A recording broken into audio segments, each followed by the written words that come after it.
Okay, so I'll start by sharing my screen. While I'm discussing, if anyone wants to join, please click the allow button to allow them to join.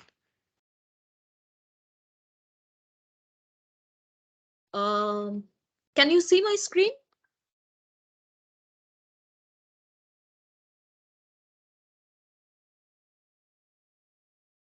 Hello?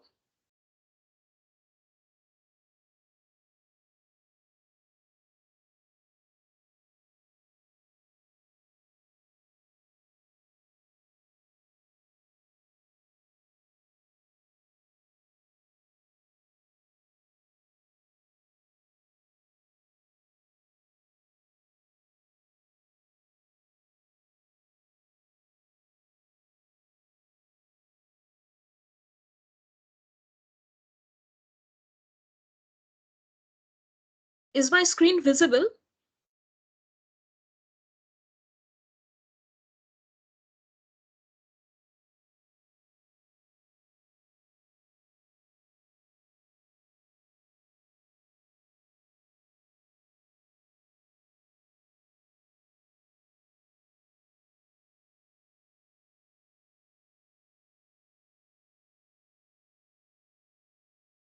Okay, so I'll start. 1 second. I will start by discussing the lectures of week 2, uh, which was the structure of proteins and peptides. So you can stop me anytime to clear your doubts. Or if you have any doubts regarding what was taught in class, that also you can ask me. 1 second, I think someone wants entry. Please allow them.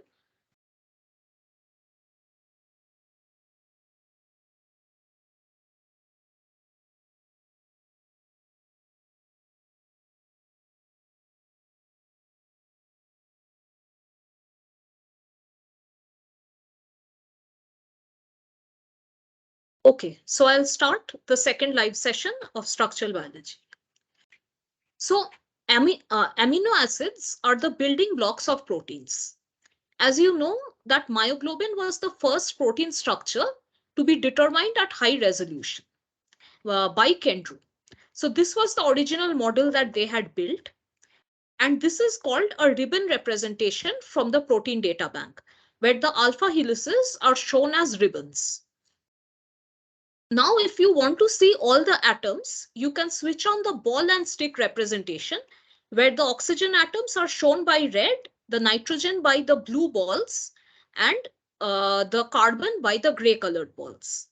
Now, in this structure of myoglobin, if you want to look at one monomeric unit, then you will find that it is the amino acid, which is a compound in which there is an NH2 group, a COOH group, a H, and an R group attached to an alpha carbon. This R group can be of 20 different types, as I will discuss in this slide. So if the R group is just an H, then it is called a glycine. Or if it is a CH3 or a methyl group, it is called an alanine. And these two are the small amino acids. Now, if the R group is a CH2OH, it is a serine and it is nucleophilic because the oxygen has lone pair with which it can attack a vacant orbital. If it is a CH2OH with a methyl group at the alpha position of the O, then it is called threonine. And if it is a CH2SH, it is called a cysteine. So cysteine is a sulfur containing amino acid. Serine, threonine, and cysteine form the nucleophilic amino acids. Next class of amino acids is called the hydrophobic amino acids, in which the side chains are just aliphatic chains. So in valine, it is an isopropyl group. In leucine, it is an isobutyryl group. In isoleucine, this is called a secondary butyryl group. Methionine is the second sulfur containing amino acid, and it has a CH2, CH2S, CH3 group. Proline is the only cyclic amino acid. It's a 5-membered cyclic ring, and with the NH alpha carbon COOH, And this is also a hydrophobic amino acid because the R group is only aliphatic. The next class of amino acids are the aromatic amino acids. So in that, the first is phenylalanine with a CH2PH group. Then there is tyrosine, in which it is phenylalanine with an extra OH group at the para position. The third aromatic amino acid is called tryptophan, and this is an indole ring. So these are the three aromatic amino acids with pi electrons. There are two acetic amino acids, aspartic acid, which is CH2COOH, and glutamic acid, which is CH2CH2COOH. There are two amidic amino acids. This is asparagine with CH2CONH2 and glutamine with CH2CH2CONH2. So aspartic acid and asparagine are very similar. Only one is acid, another is amide. And glutamic acid and glutamine are very similar. And finally, there are three basic amino acids. One is histidine with an imidazole ring. Another is lysine with the CH2CH2CH2CH2NH2. And the final amino acid is arginine, having this is called a guanidinium group, and it is very strongly basic.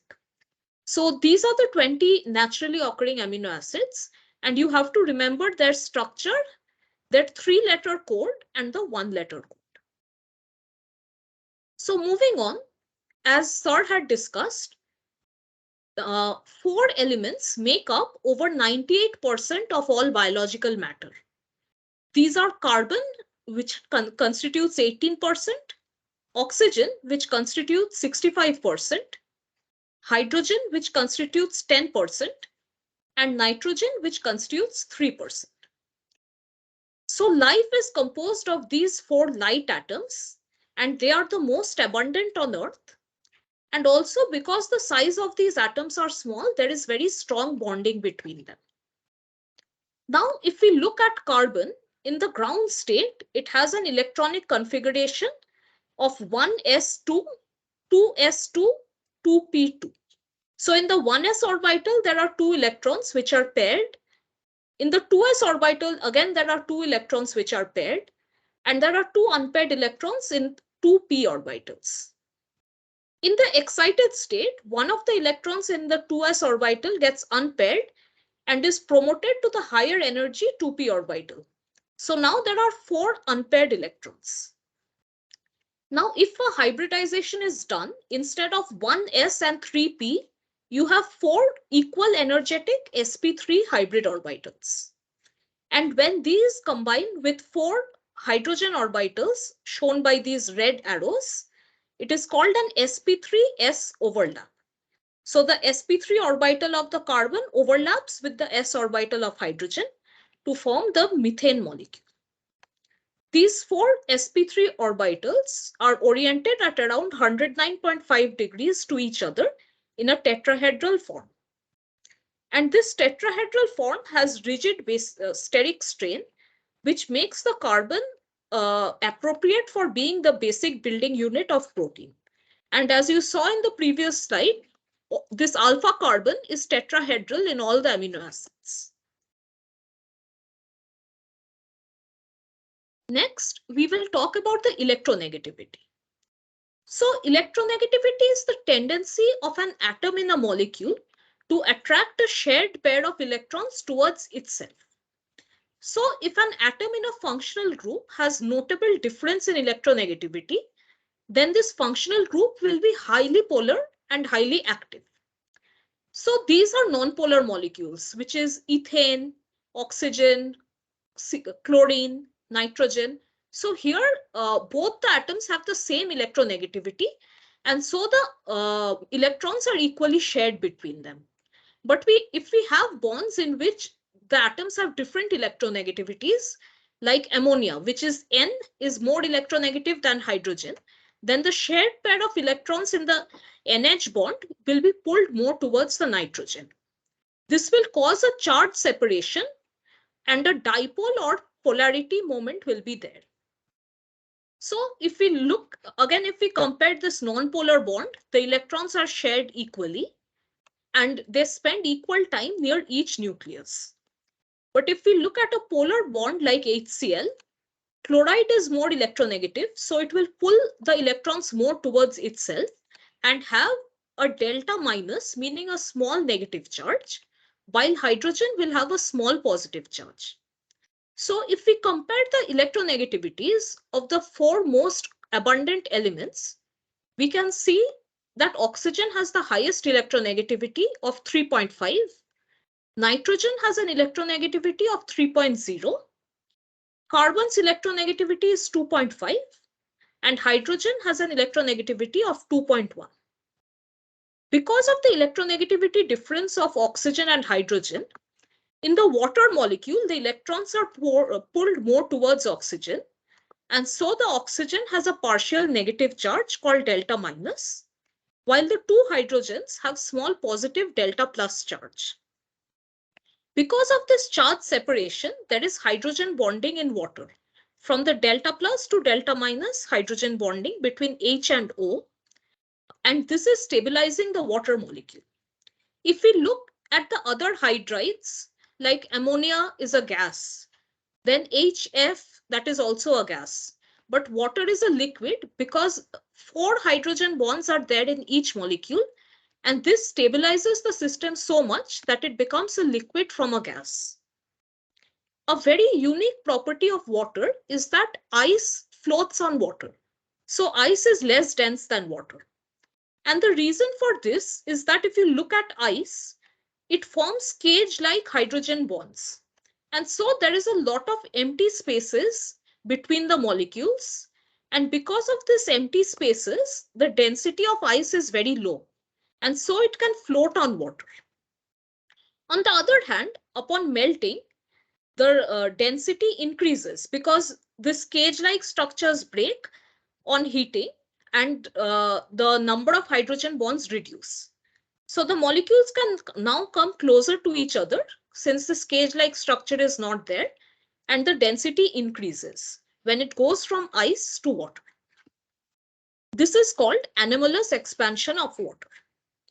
And this is the reason that ice floats on lakes, and below the ice, the fish and aquatic life can survive because below the ice, the water still remains a liquid. There are many ways of classifying the 20 naturally occurring amino acids. First is called the hydropathy index of an amino acid, and it is a number representing the hydrophobic or hydrophilic properties of its side chain. It was proposed in 1982 by Jack Kite and Russell Doolittle. So the numbers are given here, the hydropathy index, and the larger this number is, the more hydrophobic the amino acid. So if you look at the numbers, the most hydrophobic amino acids are isoleucine, having a value of 4.5, and valine having a value of 4.2. The neutral amino acids are glycine, threonine, serine, tyrosine, proline, and histidine. And the hydrophilic amino acids are mainly the acidic, basic, and amidic side chain amino acids, with the most hydrophilic being arginine with a value of minus 4.5 and lysine with a value of minus 3.9. So this is a way of classifying the amino acids into hydrophobic, neutral, and hydrophilic classes. This classification is very important in protein structure because the hydrophobic amino acids tend to be internal with regard to the protein's 3D shape so that they are not exposed to the solvent, and the hydrophilic amino acids are found at the protein surface. So the protein will fold in such a way that the hydrophobic residues are kept inside on the internal surface of the protein and the hydrophilic residues are exposed. Another way of classifying the amino acids are according to their van der Waals volume into the very small amino acids, which are glycine, alanine, and serine. Then there are the small amino acids, then medium, large, and very large. In the very large, you get the 3 aromatic amino acids, phenylalanine, tyrosine, and tryptophan, because the aromatic rings take up a lot of space, and so they are very large. A very important property of amino acids is its chirality. So as we have seen in the previous class, that a molecule is chiral if there are 4 different groups attached to it. And in such molecules, the mirror image is not superimposable with the molecule. So in amino acids, the alpha carbon is attached to 4 different groups, and NH2, COOH, H, and R. Now in glycine, this R is H, so glycine is not chiral because it has 2 hydrogens. But all the other 19 amino acids are chiral because if you take its mirror image, it will not be superimposable. Like if you see, it is clearly shown by the left and right hands that these 2 mirror images of a general non-glycine amino acid are not superimposable and can only be converted if you break the carbon-carbon or carbon-nitrogen bond. So these have totally different conformations called D and L. Now, amino acids in neutral environments exist as a zwitterion. That is, the hydrogen of this carboxylic acid is accepted by the NH2 group. So the carboxylic acid remains as COO minus and the NH2 remains as NH3 plus. Now in alkaline environment, when the pKa is around 9, then this hydrogen is also lost and the molecule gets a net negative charge. Whereas if in acidic environment, when the pK is 2, this CO minus catches a hydrogen and the molecule gets a net positive charge. So amino acids are amphoteric, meaning that they can react with either an acid because the CO8 minus can accept a H plus, or a base because the NH3 plus can give up an H plus. So amino acids are amphoteric, and in different environments, their charges are different. Here, the simplest example of glycine is shown. Now, if the R group has another acidic or basic chain, then it will be different, which I'll show in the next slide. So in glycine, you just saw that in alkaline environment, there is a -1 charge, and in acidic environment, there is a +1 charge. So in neutral environment, when the molecule exists in the zwitterionic form, the charge is 0, and this 0 charge is called the isoelectric point.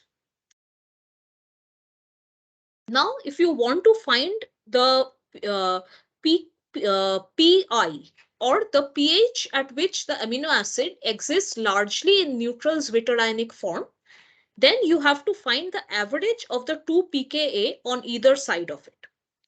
So here alanine is shown, and if the pKa of the NH3 plus is 9.69 and that of the COOH is 2.34, an average of that, which will give you 6.01, is the value of Pi, or the isoelectric point.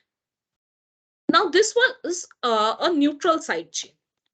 If you have an acidic side chain, you have to remember that the charge can be +1 when the NH3 plus is protonated and both the COH are protonated.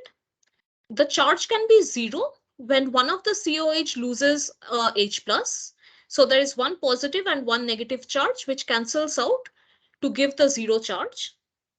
And the charge can be -1 when both the COH has lost their H plus, but the NH3 has a plus charge. So one of the negative and positive charge cancels out and the net charge is -1. Or in highly basic environments, the COH have minus charge and the NH3 plus has become NH2. So there is a -2 charge. Now, if you want to find the isoelectric point, it will be the average of the 2 pKa flanking the 0 net charged form. So an average of 2.1 and 3.9, which gives you 3. Similarly, in basic amino acids, if you look at lysine here, the pKa of the main chain COOH is 2.18 and the main chain NH2 is 8.95 and the side chain NH2 pKa is 10.53. Now we want to find the PI, which is the pH between these two pKa, 8.95 and 10.53. So we will just take the average and we can find the isoelectric point. Since at the isoelectric point, the amino acid is neutral, if you apply a charged field like cathode and anode, at isoelectric point, the amino acid will not move towards either the cathode or the anode. Now, how can you find the PI of amino acids? So there is a method called polyacrylamide gel electrophoresis or PAGE. In that method, a polyacrylamide gel is taken, which has a mesh-like structure which can separate out amino acids. And there are wells like this in which the sample with the amino acid is poured.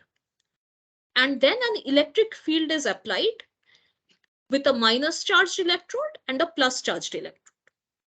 Now in these wells, if you just allow the amino acids to run, then there will be a size dependent and charge dependent separation of the ions. So the positively charged amino acids will remain near the negative electrode and the negatively charged amino acids will move towards the positive electrode. If the amino acid size is small, it will move faster and reach down faster.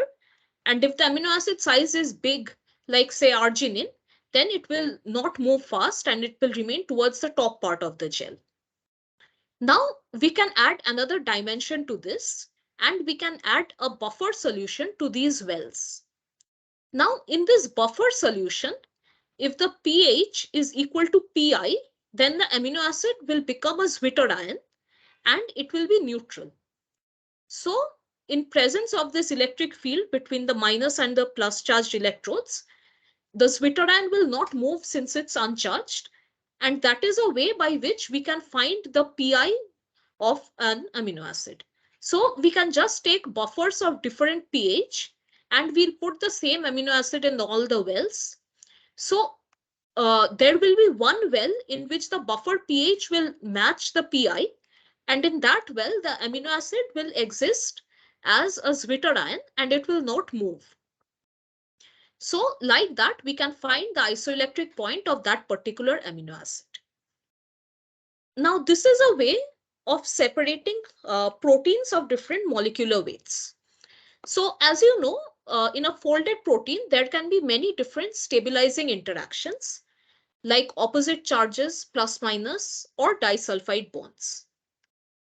Now you can break the disulfide bonds by using 2-mercaptoethanol, and there is something called sodium dodecyl sulfate, which has a negative charge, and this will attach itself to the unfolded peptide.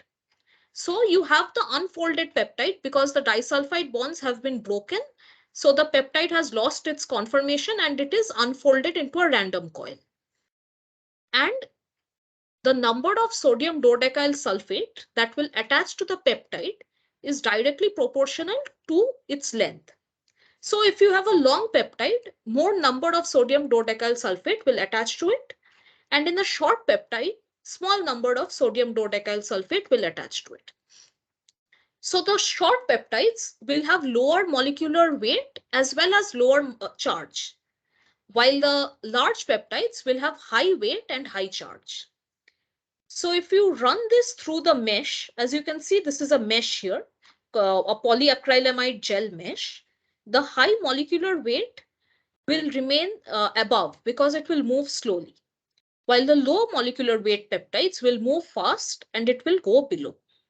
So in this way, you can separate peptides of different molecular weight by this method called polyacrylamide gel electrophoresis. Now we will learn about the chirality effect on the bacterial cell wall.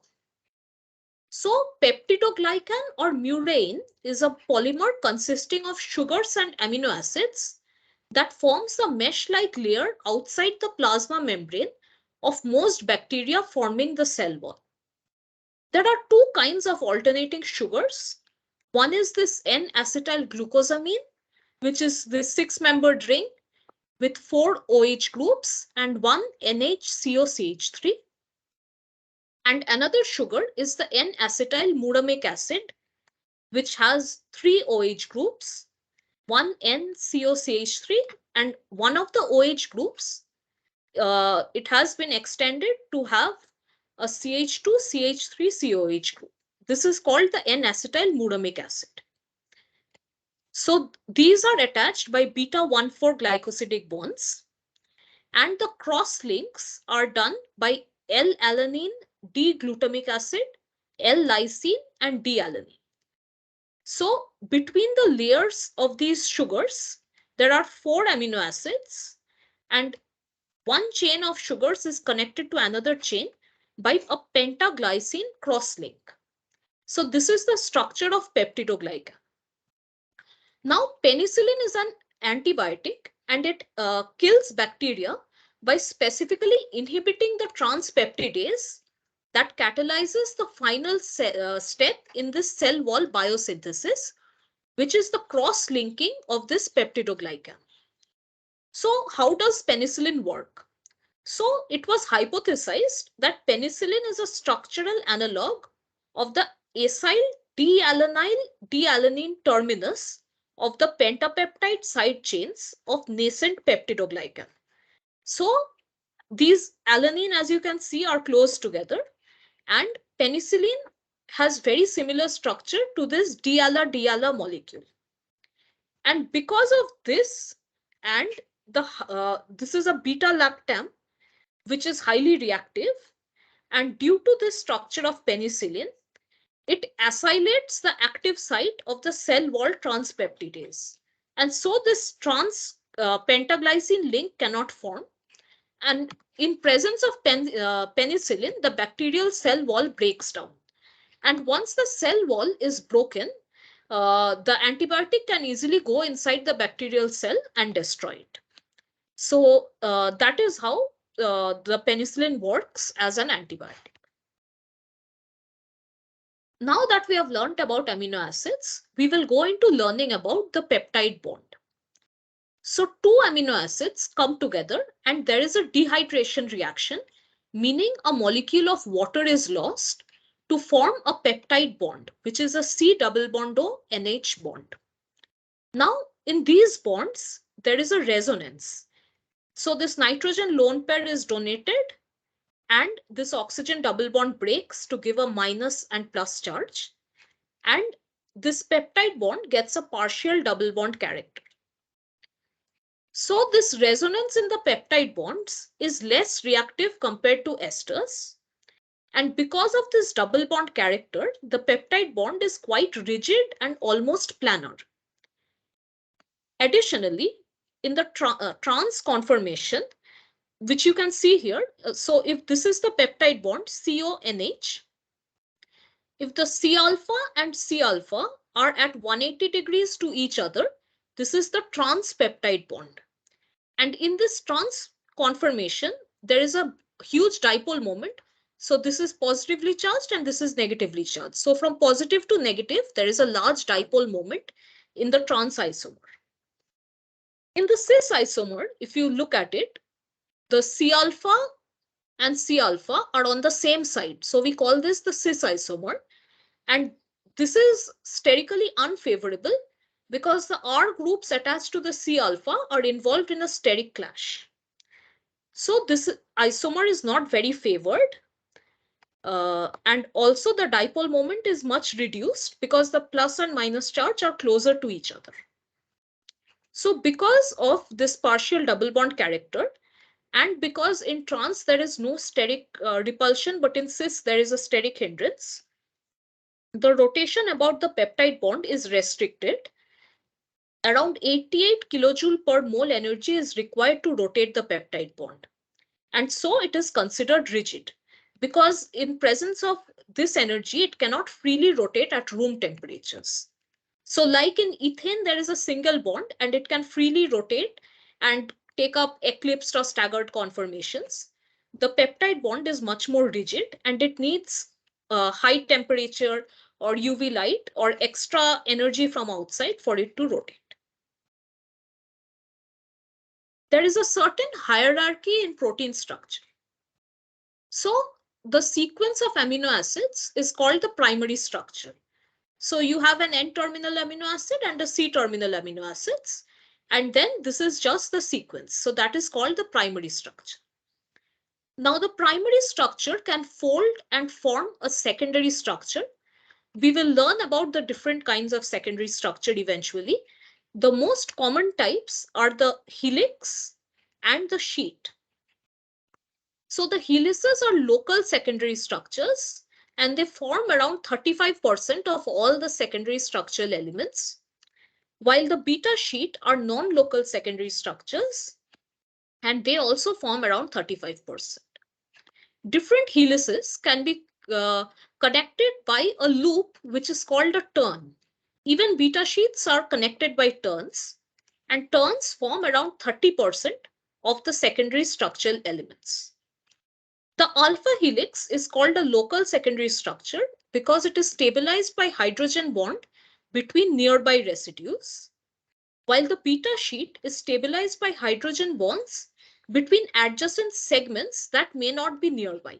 Like you can see, one beta sheet and another beta sheet, they are not adjacent because they are connected by a loop which brings them close together, and only then they can interact. An irregular arrangement of the polypeptide chain is called a random coil, that is before the folding of the protein. Now, many of these secondary structures are brought together by different intermolecular interactions like van der Waals ionic interactions, which we'll learn later, and that forms the tertiary structure of a protein. And different tertiary structures, you can call a tertiary structure a domain because it is an independent motif of the protein. So different tertiary structures fold together to form the quaternary structure. You can see there are 4 tertiary structures or domains shown by 4 different colors in this quaternary structure. So first we will learn about the alpha helix. Alpha helices can be of 2 types, left-handed or right-handed. Natural alpha helices, however, are right-handed. And this is because if you look at the structure of a left-handed alpha helix, there is a steric repulsion between the C-alpha substituent and the carbonyl group. So it is very difficult to have any R group at the C-alpha, that is any non-gly residue, is very difficult to accommodate because the steric repulsion will be very high.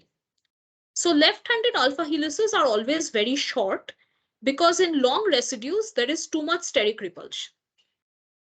In natural right-handed alpha helices, there is no such van der Waals clashes, and so it can go pretty long, even up to 30-40 residues.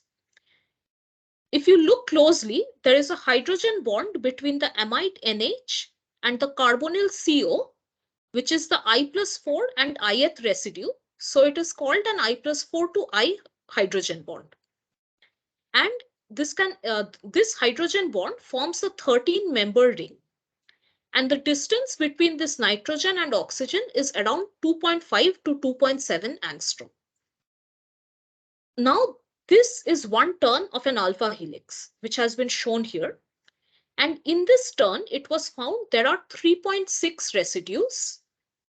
And there is a certain rise in the alpha helix. That is, it is in as you go from one residue to another, it is going up. And this rise per turn is called the pitch, and it is 5.4 angstrom.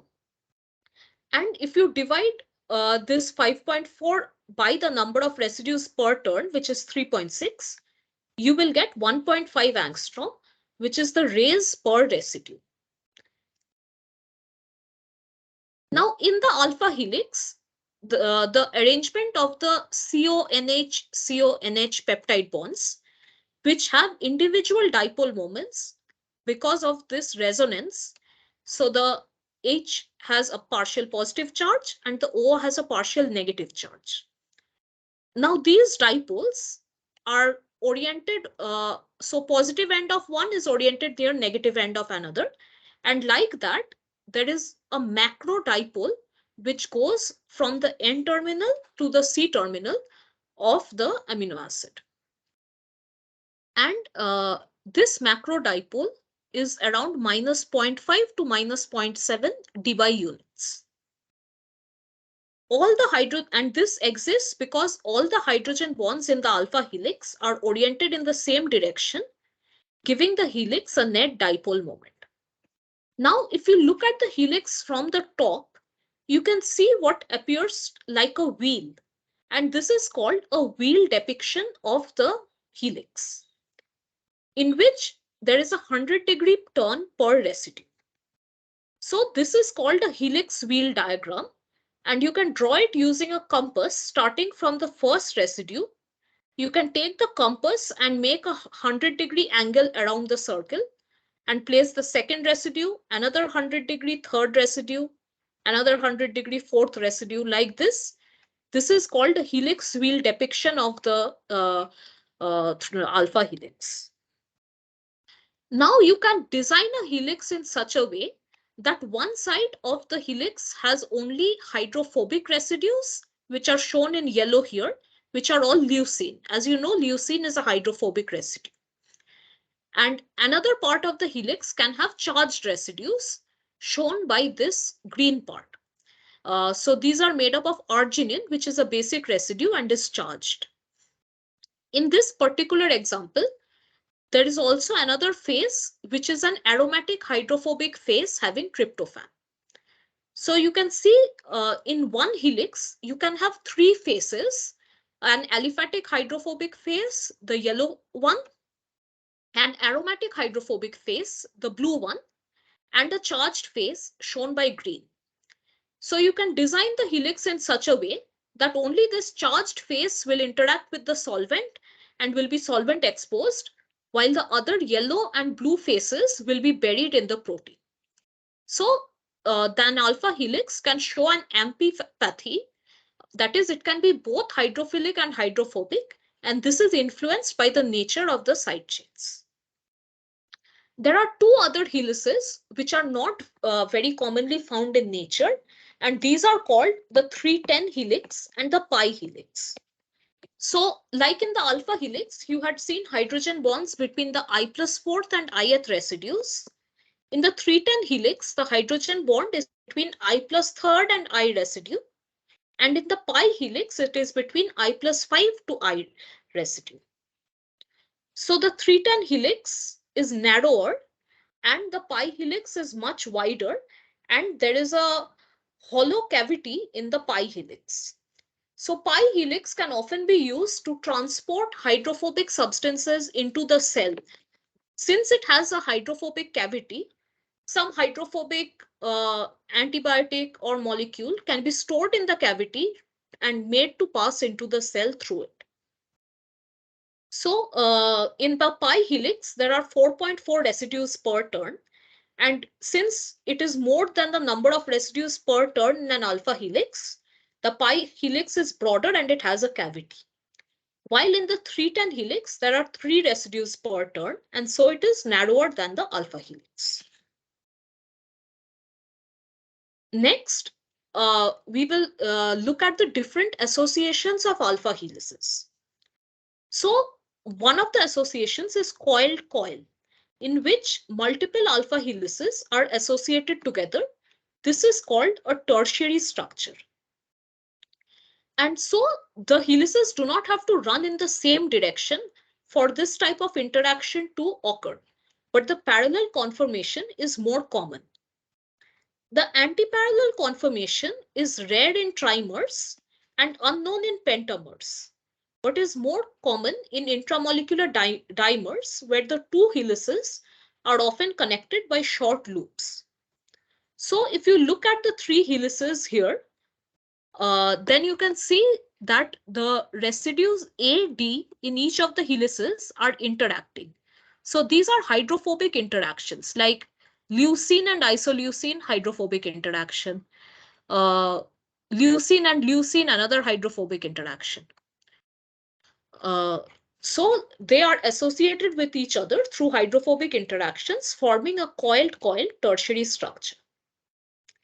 Another tertiary structure formed by the alpha helix is called a leucine zipper domain. And here, two alpha helices are associated with each other through both hydrophobic interactions in between and ionic interactions at the edges. So in order to form a leucine zipper tertiary structure, the residues have to be taken in such a way that the AD residues in both are hydrophobic and hence can form hydrophobic interactions. So here the AD residues have been taken as valine and leucine.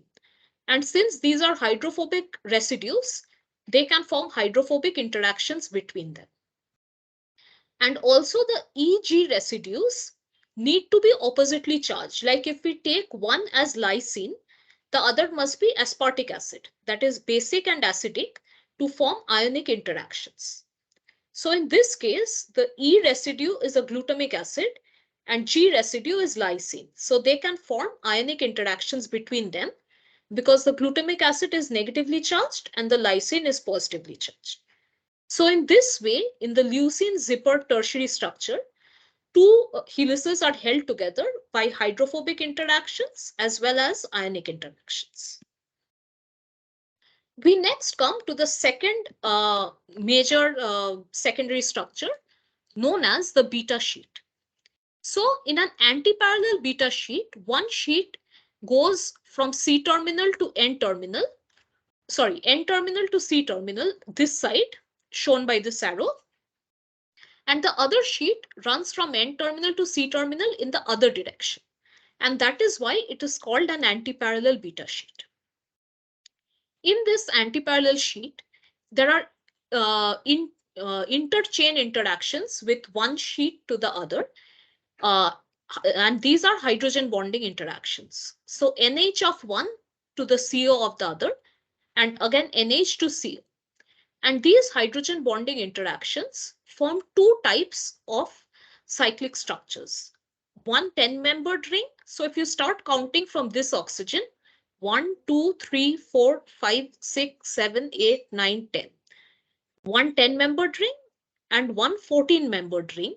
If you start counting from this oxygen, 1, 2, 3, 4, 5, 6, 7, 8, 9, 10, 11, 12, 13, 14. So there are two kinds of cyclic structures in the antiparallel beta sheet formed by the intermolecular hydrogen bonds. In the parallel beta sheet, both strands run in the same direction. So it runs from N to C terminal.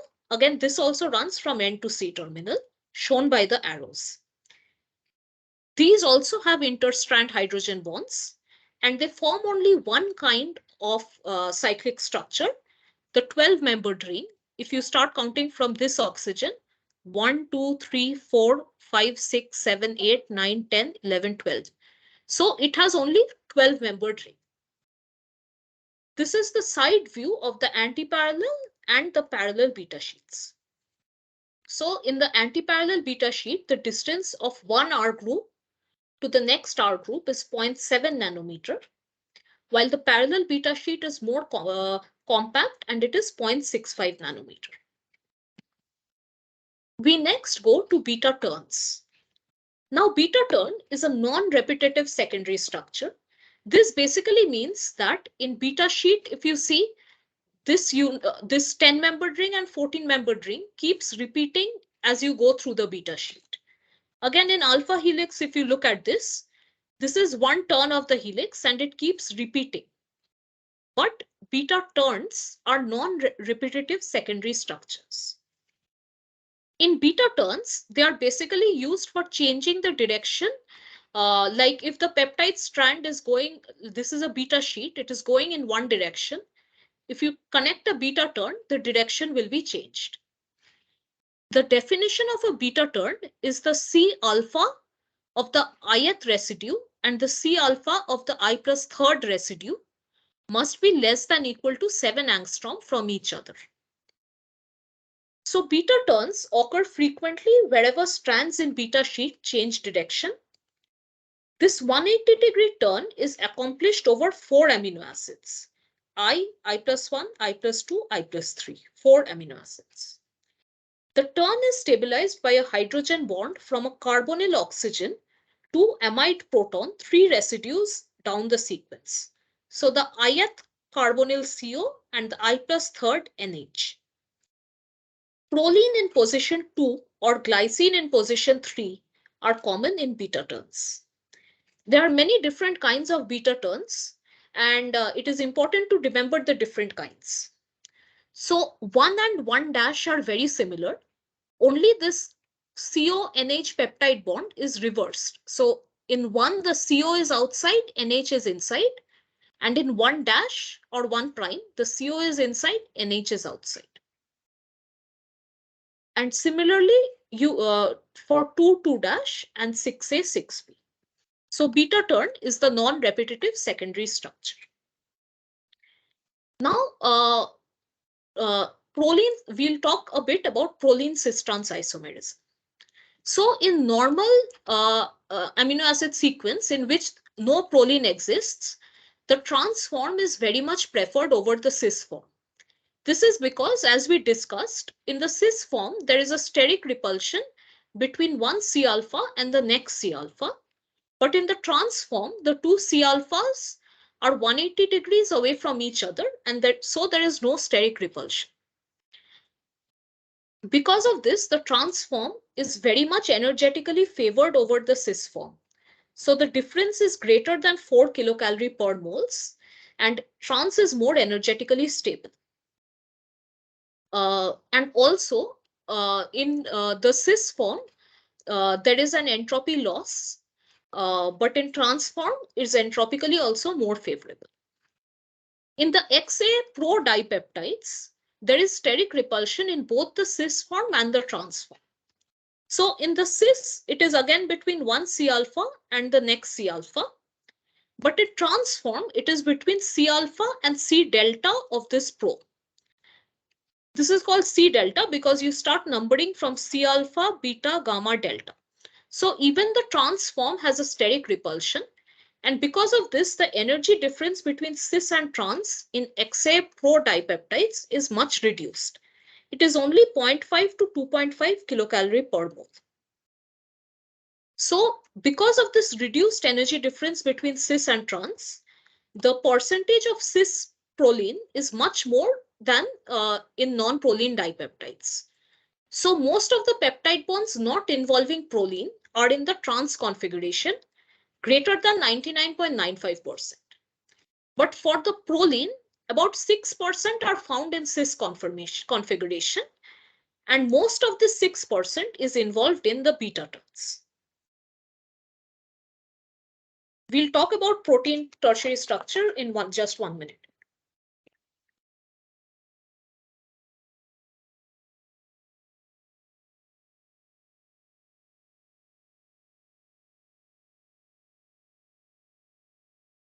So the tertiary structure refers to the overall spatial arrangement of atoms in a protein. There are several intermolecular interactions in a tertiary structure. These can be hydrogen bonds, between a carbonyl and an OH group. They can be hydrophobic interactions, like here it is between the side chain of 2 valine residues. They can be disulfide bridges between 2 cysteine residues, or they can be ionic bonds, like between a basic and an acidic amino acid. So 4 different kinds of intermolecular interactions allow the secondary structures to fold between themselves and form the tertiary structure. There are 2 main kinds of tertiary structures. One is the fibrous and one is the globular protein. So in fibrous proteins, there are long parallel polypeptide chains, and there is little or no tertiary structure. At certain intervals, there are some cross links like the disulfide bridges, which hold these parallel chains together. And these fibers are mostly insoluble. Some examples of these proteins are keratin, which is found in our nails and they have a structural role, or collagen, which is found in our connective tissue like bones, teeth, tendons, and walls of blood vessels. Silk is also a fibrous protein, and you know that it comes from silkworms. Another kind of protein is the globular protein, and it has a very complex tertiary structure. So secondary structures like the helix can form into a very complex tertiary structure, and the overall shape becomes spherical or globular. Now, because of this shape, it folds in such a way that the hydrophobic amino acids are hidden inside and the hydrophilic amino acids are exposed to the surface. And that is why globular proteins are usually soluble in water. These proteins generally have metabolic roles like hemoglobin, myoglobin, which are used for carrying oxygen. And these globular proteins can further fold into quaternary structures. This quaternary structure describes the joining of two or more polypeptide subunits. So here there are 4 subunits: the alpha chain shown by this yellow color and the beta chain shown by the grayish color. These subunits each have their own tertiary structures and are held together by the same forces involved in tertiary structure, which are these hydrophobic interactions, hydrogen bond, disulfide bridges, and ionic bond.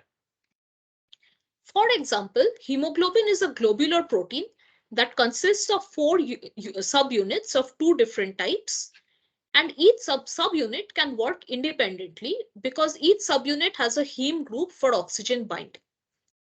So this quaternary structure is formed by the assembly of individual polypeptide tertiary structures into a larger functional cluster. So we have learned all about the hierarchy of protein folding, from primary structure, which is just the amino acid sequence, to secondary structures, which are alpha helices, beta sheet, and beta turn, to tertiary structures, which can be globular or fibrous proteins, and finally to quaternary structures, which is the functional unit. Next, we will learn about dihedral angles. So while the peptide bond is rigid, there is a single bond between the C alpha and C atoms, as well as C alpha and N atoms. So there are 4 main dihedral angles. One is if you start from a C double bond O carbon and you go to N, C alpha, and the next C double bond O. So these 4 atoms, the dihedral angles between them is called phi. And if you start from a nitrogen, go to C alpha, C, again nitrogen, the dihedral angle between these 4 atoms is called chi. Now omega, for the omega dihedral angle, you have to go from one C alpha to the next C alpha. And the angle between 2 C alpha, it is highlighted more here. So if you go from one C alpha to the next C alpha, and this angle is 180 degree, then it is called trans. And if you go from one C alpha to the next C alpha and the angle is 0 degree, then it is called cis. So clearly in the cis conformation, there is a steric repulsion between these 2 R groups. And in the trans conformation, the R groups are quite far from each other and there is no steric repulsion between them. The 4th dihedral angle, called chi, is shown in the next slide. So if you have a side chain, the side chain atoms are labeled as alpha, beta, gamma, delta, and so on. So the first chi angle, or the chi1 angle, is basically starting from one nitrogen and going to C alpha, C beta, C gamma. That is the chi1 angle. So the next would be chi2, chi3, and so on. So again, if you're looking from the side of C beta along the C beta C alpha bond, and you keep the nitrogen on top, this is called a Newman projection. So if the C gamma is 60 degree to the right, that is clockwise, then it is called a G plus conformation. If it is 60 degree to the left, that it is anti-clockwise, this is a G minus conformation. And if the C gamma is 180 degree to the nitrogen, then it is called a T conformation. So if you look at leucine here, you are looking along the C beta, C alpha is behind it bond, and you have fixed the NH2 group at top. So if the leucine side chain is this side, this is a G plus conformation. Now, and then according to the percentage population found in proteins, the G minus is the most stable, and so it has the highest population density, as you can see. T is intermediate, and G plus has the lowest population density. Next, we will talk about the Levinthal's paradox. So what basically Levinthal said is that if there are 100 residues in a polypeptide, there will be 99 peptide bonds. Each peptide bond has a pair of phi-psi angles. So for 99 peptide bonds, there will be 198 different phi-psi angles. And for each phi-psi angle, there will be 3 stable conformations each, the G plus, T, and G minus. So the total number of incorrect conformations is 3 to the power 198. So if the polypeptide chain has to go through this enormous number of conformations to reach the correct conformation, then it will take way too much time to fold just one protein. So how does protein folding happen? Because of so many number of dihedral angles and conformations, if the protein just randomly goes from one conformation to the other till it reaches the correct conformation, the time taken to fold the protein will be too much. So this was a problem that was not understood. So Ramachandran came and solved this problem. So what he did, he used models of small polypeptides to systematically vary the phi and psi with the objective of finding stable conformations. For each conformation, he examined closed contacts between atoms. So this is the Lennard-Jones potential, in which atoms are treated as hard spheres with dimension corresponding to their van der Waals radii. So as the atoms are coming closer, firstly, there is an attractive van der Waals force between them. And this attractive force increases till it reaches R0, which is the minimum energy separation. Now, beyond this R0, the atoms are forced to come closer than their van der Waals radii, and this causes a very strong repulsive force. So Ramachandran suggested that all the possible phi-psi angles cannot exist, because in most of the phi-psi angles, this strong repulsive force will exist. Like suppose you are rotating this psi, this oxygen will come close to this hydrogen in many conformations. And so that conformation is not favorable. Like that, if you many phi-psi angles will cause these atoms to collide and cause steric repulsion. So many of the phi-psi angles are discarded.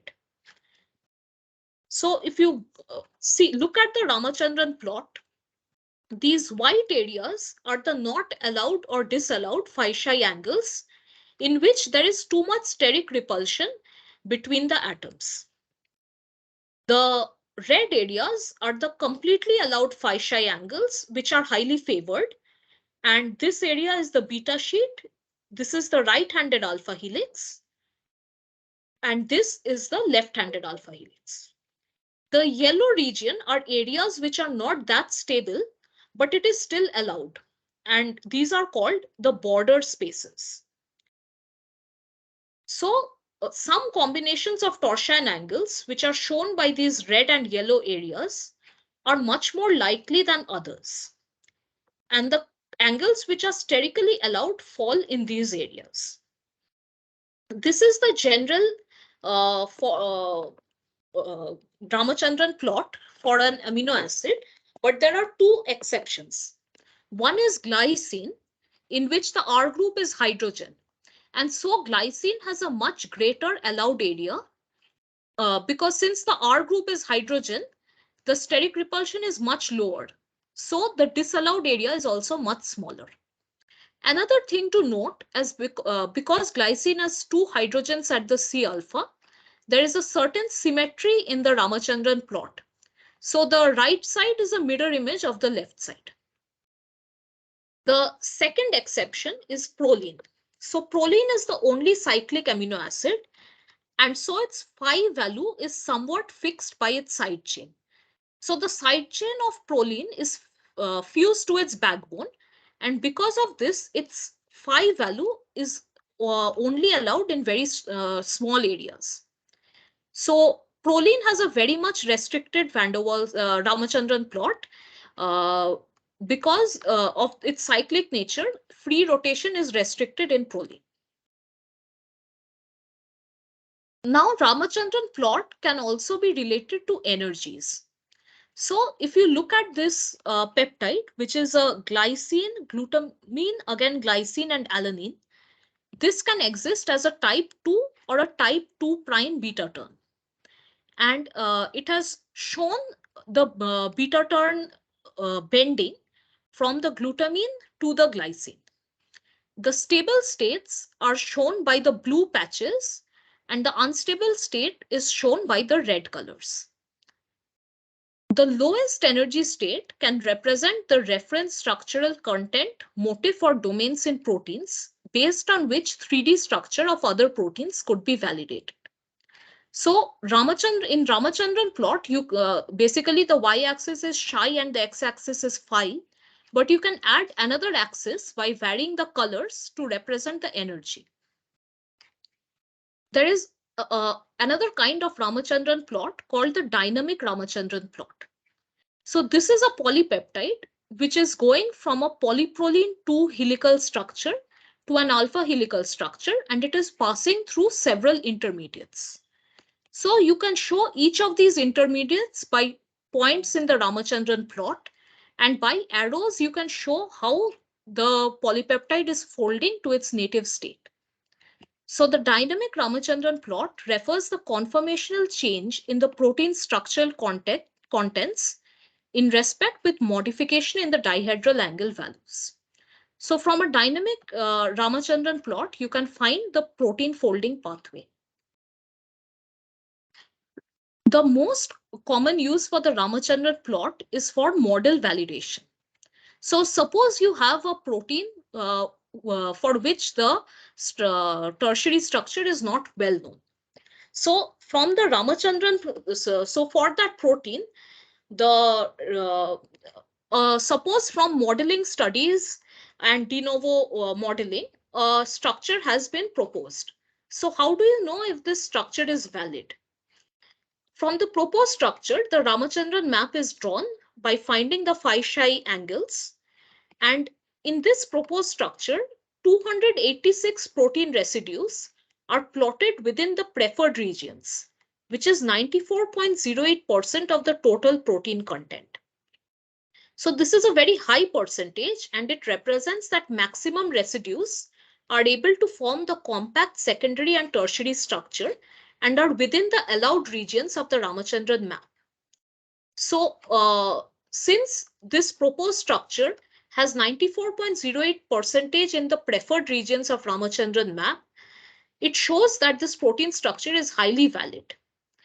If you had predicted a protein structure in which most of the dihedral angles were falling in these disallowed regions, that would mean that that protein structure is incorrect. So the importance of Ramachandran map in validating protein structure is extremely useful in validating experimental structures. But of course, for that, before that, you need to have a predicted structure from homology modeling or some other technique. Now there is something called a super secondary structure, which is basically a combination of secondary structures in specific geometric arrangements. And super secondary structures are usually produced by packing side chains from adjacent secondary structural elements close to each other. One of these structures is the helix-turn helix, and this is one of the first recognized supersecondary structures. It consists of two alpha helices connected at a fixed angle by a short stretch of polypeptide chain called the turn. This longer helix here is the recognition helix, and it is the C-terminal helix. It recognizes and binds to specific DNA sequence by forming hydrogen bonds with bases located in the major groove of DNA. The other N-terminal helix stabilizes the overall conformation through hydrophobic interactions with the recognition helix. Another supersecondary structure are the 4-helix bundles. So 4-helix bundles occur frequently in domains of alpha proteins.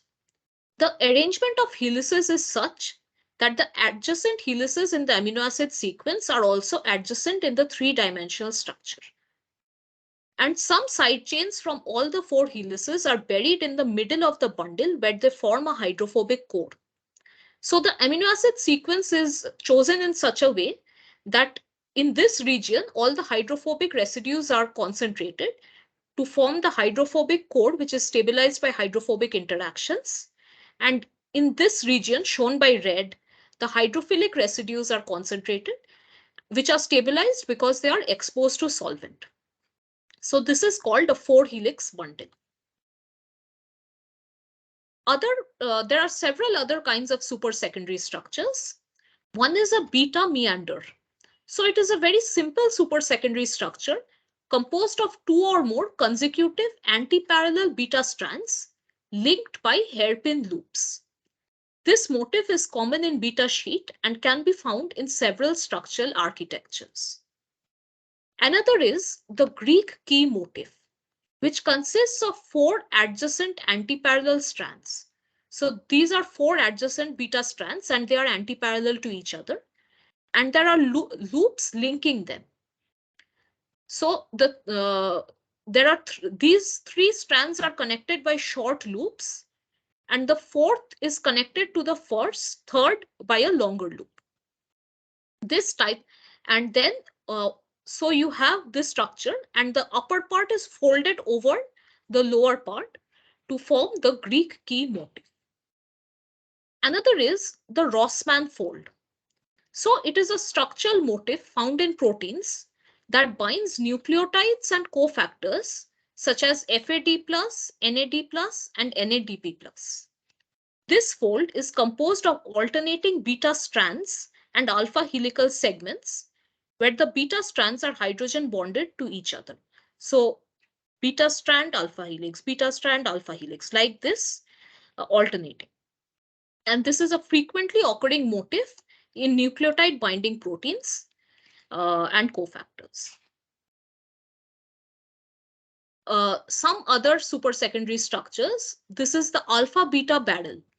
So this is also alternating alpha and beta strands, and it is folded in such a way that all the beta strands are in the middle and the alpha helices are outside.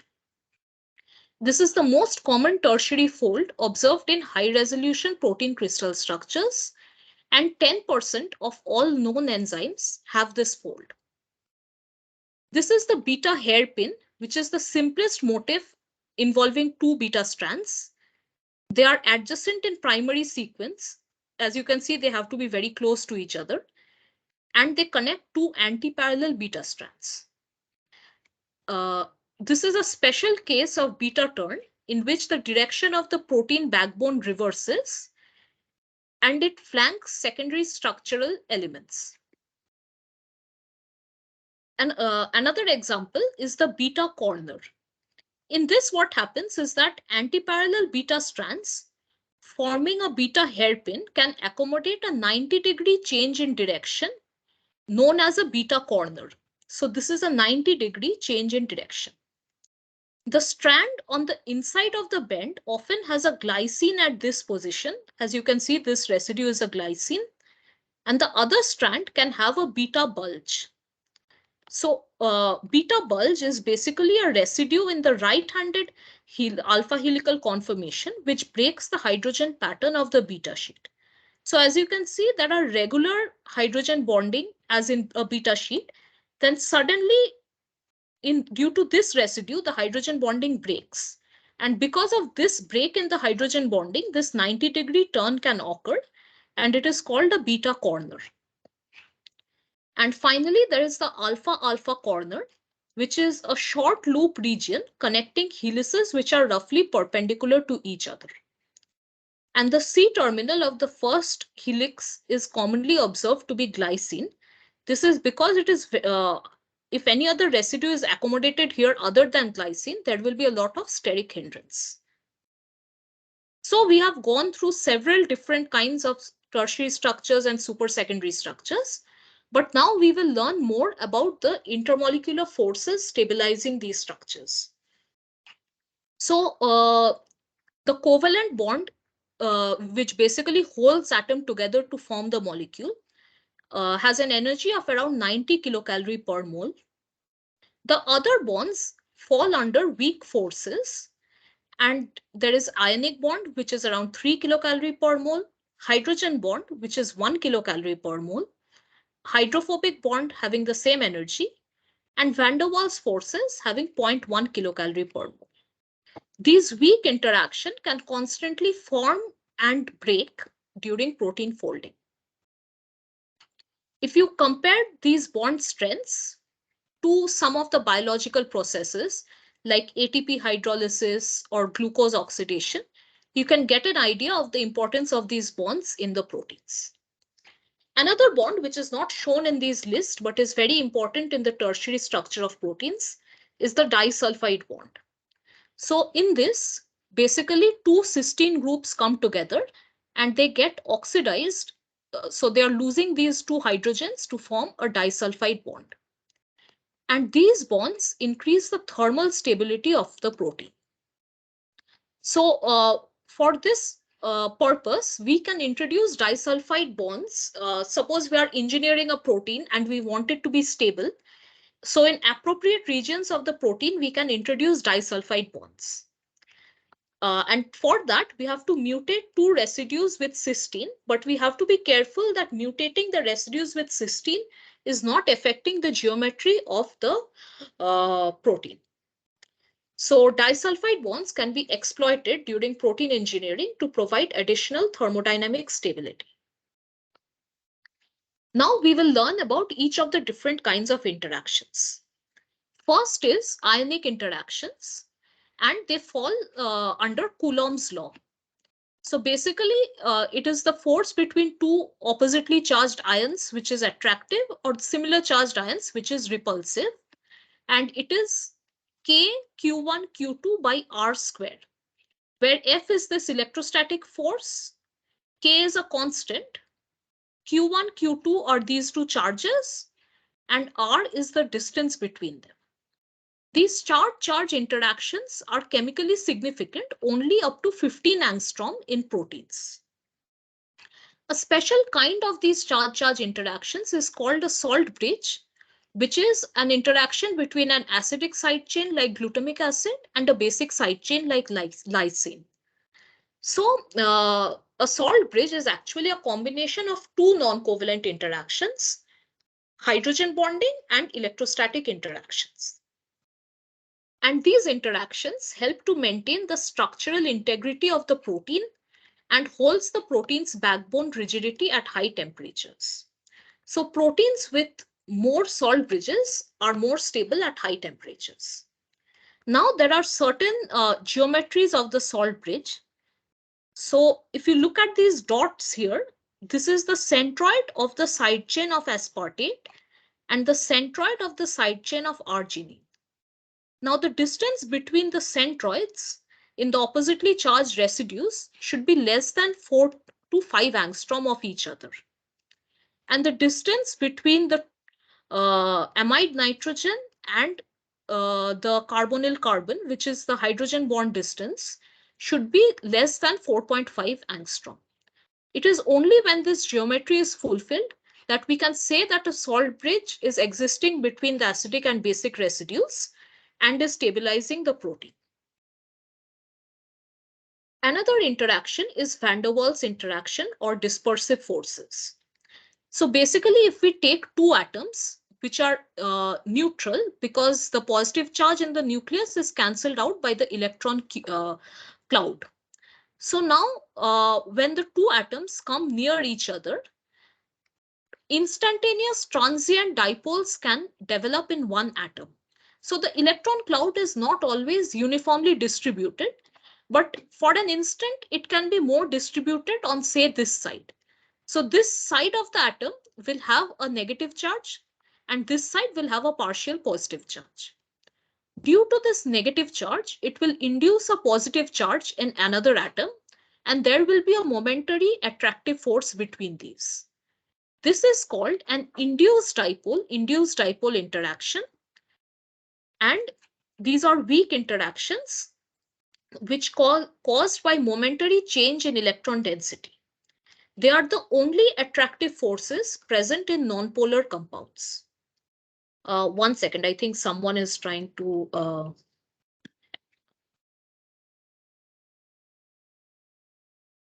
Yeah, okay.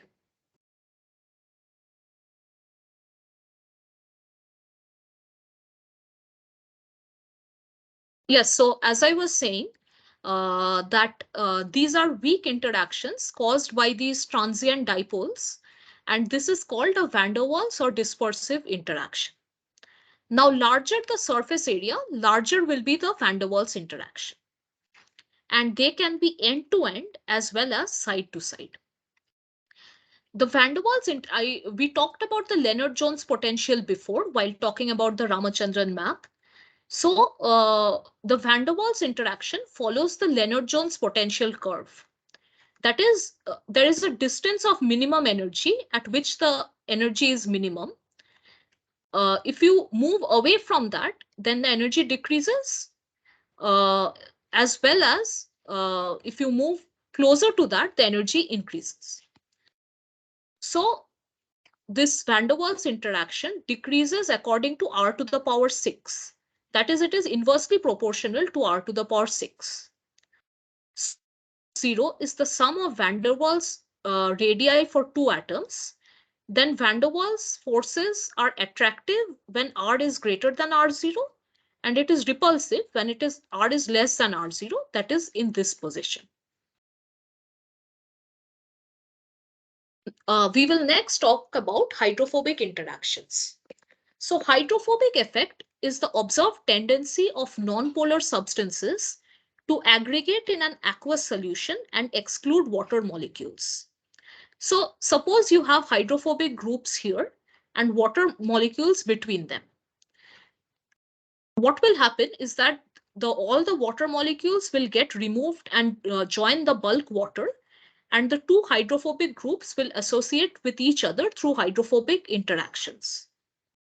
So the system entropy is increased because water was trapped here and now the water is free. So the entropy increases. Also, the enthalpy increases because there is hydrophobic interactions between these residues. So the entropy as well as enthalpy increases due to the hydrophobic interactions. This is an example shown in Mycobacterium tuberculosis beta-lactamase, where alanine, leucine, and leucine residues are showing hydrophobic intermolecular interactions. Now, these hydrophobic residues can form a cavity inside the protein for the accommodation of any nonpolar substrates. So this green region is a cavity formed by hydrophobic amino acids. And in this green region, you can fit a fatty acid side chain, which is also hydrophobic, because it will be stabilized by these hydrophobic interactions inside this hydrophobic cavity. So this is another use of hydrophobic residues, is that they can stabilize hydrophobic substances inside the cavity formed by the hydrophobic amino acids. The final kind of interaction we'll learn about is the hydrogen bond. So hydrogen bond is a kind of ionic interactions, except that instead of attraction between a full positive and a full negative charge, it is a partial positive and a partial negative charge. This linearity is very important for a hydrogen bond. So if the NH plus and the O minus are in one line, then a hydrogen bond is stronger. But if the O is at an angle to the NH, then it forms a weaker hydrogen bond. So it is a non-covalent chemical bond in which an electronegative atom called the hydrogen bond acceptor shares a hydrogen atom with another electronegative atom called the hydrogen bond donor. The energy of this bond can vary from 1 to 40 kilojoules per mole and have a length of 1.7 to 3 angstrom. We have learned about hydrogen bonds while studying the secondary structures, and as you know, I plus 4 to I hydrogen bonds exist in alpha helices, and they repeat across each turn of the alpha helix. And even in antiparallel as well as parallel beta sheets, these hydrogen bonds between the carbonyl CO and the amide NH, again carbonyl CO and amide NH, is what is stabilizing the antiparallel and parallel beta sheet. So individually, the hydrogen bonds are not very strong, but in regular repeating secondary structures like alpha helix and beta sheet, there are so many hydrogen bonds that altogether they stabilize the structure very much. We will go to the final part that Sir had taught in the final lecture of week 2, which is protein folding. And this is the physical process by which a protein chain acquires its native three-dimensional structure, a conformation that is usually biologically functional in a fast and reproducible manner.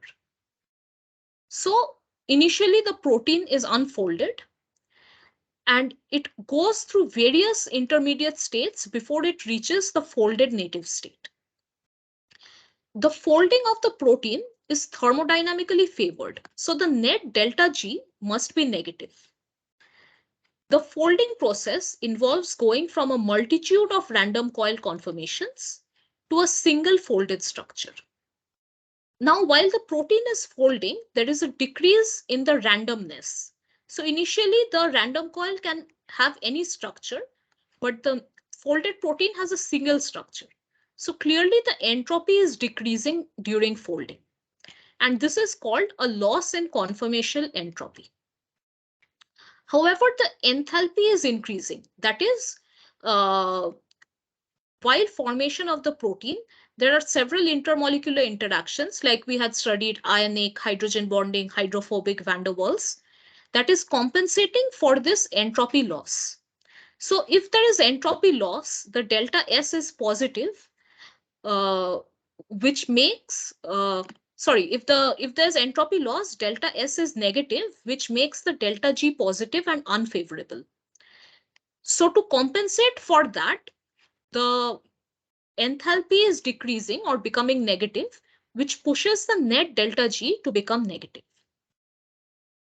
So if you look at the thermodynamics of folding, the T delta S is unfavorable for the conformational entropy. So from multiple conformations, it is going to one conformation. But from the hydrophobic effect, the entropy change is favorable. So we had seen that from the hydrophobic effect, the trapped water molecules are released, so the entropy is positive. So you can see from hydrophobic effects, the entropy is decreasing. That is, it is favorable. Again, for folding, the enthalpy change is favorable because during formation of secondary structure, there are several van der Waals, hydrogen bonding interaction, dipole-dipole interactions. So overall, the net delta G for folding is favorable. And it is 5 to 15 kilocalorie per moles. And it is a small value. And this is because if it was a very large protein value, then the protein would have been very rigid. So the native structure of the protein would not be able to move much and have very little dynamism. But the dynamism of the protein is a very important property, and the functionality of the protein is related to its dynamism. So if the delta G value was very large, then the protein would be rigid and it would not be able to function as an enzyme or other activities. And that is the reason for the small delta G. There are two hypotheses about protein folding. One is the thermodynamic hypothesis, which says that the native folded structure of a protein under optimal conditions is the energetically most stable conformation, and it was proposed by Christian Anfinsen. So he had proposed this based on an experiment called the ribonuclease refolding experiment. So in this ribonuclease protein, there are 8 cysteine linked by 4 disulfide bonds. He had then added urea and mercaptoethanol to break the 4 disulfide bonds, which gives rise to 4 free cysteine. Now, when you remove the urea and mercaptoethanol and allow the protein to fold again, the disulfide linkages are again formed as it was in the native state. So clearly the primary sequence alone is determining the native conformation. And from this, since after removing the denaturating agents, the protein could go back to its native state, he had proposed that the native state is the energetically most stable, and that is why it refolds back to the same state. The other theory is the kinetic theory of protein folding, where it is stated that folding proceeds through a definite series of steps or a pathway. So Leventhal had proposed that there would be so many possibilities of intermediate structures, but the kinetic theory says that the protein only goes through those intermediate structures during folding, that is on its pathway. And the final state may not be the most stable conformation, but it is the most stable that is accessible in a reasonable amount of time.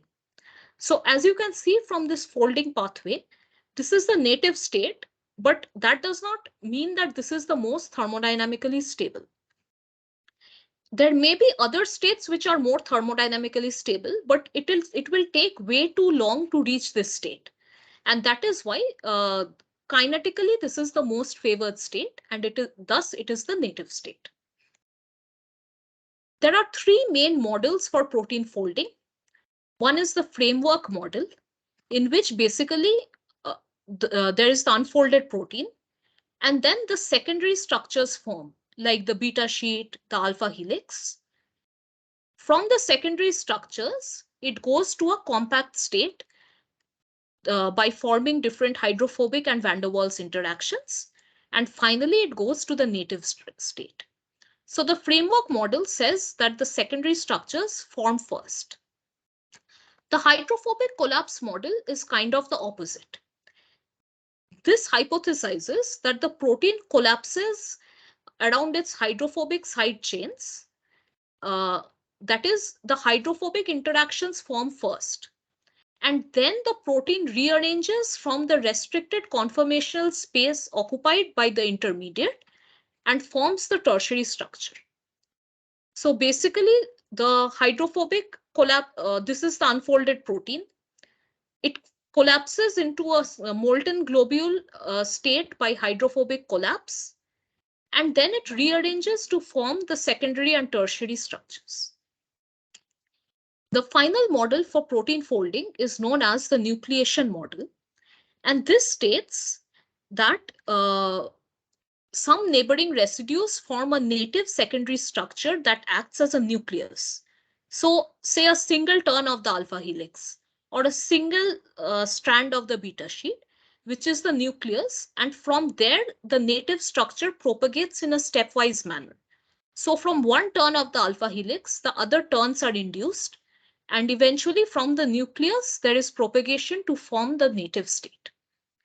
There are several enzymes that speed up this folding process, and they are protein disulfide isomerase, which facilitates the formation of disulfide bridges, peptidyl proline isomerase that catalyzes the cis-trans isomerism of prolyl peptide bonds, which is a rate determining step, and molecular chaperones, which help the folding of large proteins by preventing interactions with other proteins.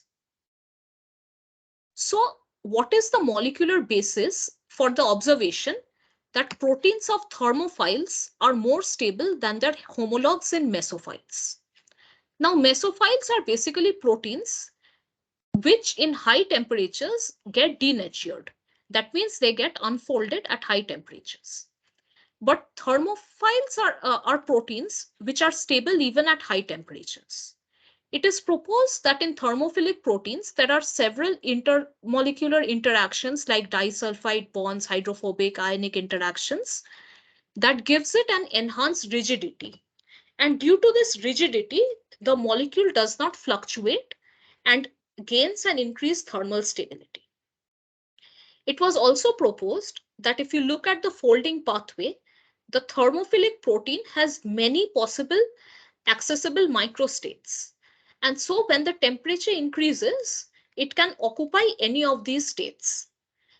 And so it is stable for a larger range of temperature. But in the mesophilic protein shown by this blue line, the number of microstates is very low. And so it unfolds very easily at low temperatures. There are certain methods for protein quantification.